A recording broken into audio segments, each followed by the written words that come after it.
Okay, so now what I'm doing is this water is not hot yet. It's going to get there though. I put it on about medium heat just to get it, going. And this butter is room temperature. I've had it out since yesterday. And that was just a little accident in the background.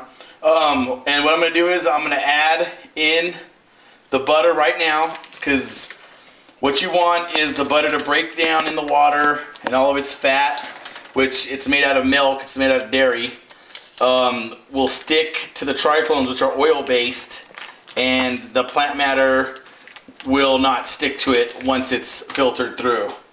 What we use is a cheesecloth. Well, that's what I use, is a cheesecloth. I've heard other people use coffee filters. I use a cheesecloth inside of a strainer, which is what I'll show you. And that's 1 pound of butter and 2 cups of water right there.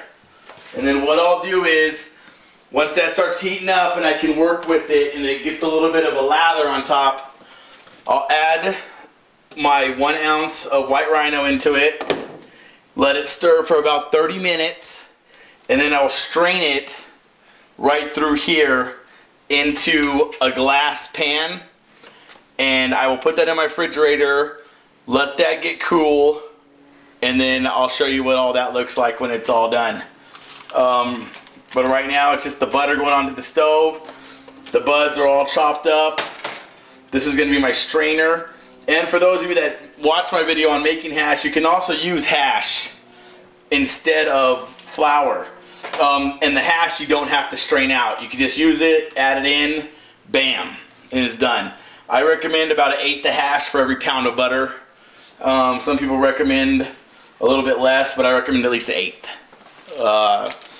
And I'll get back with you once I can pour the wheat in there and the butter's getting melted and you guys can see what that looks like. Looks like it's going to be a little bit more than a 2-part video there, guys.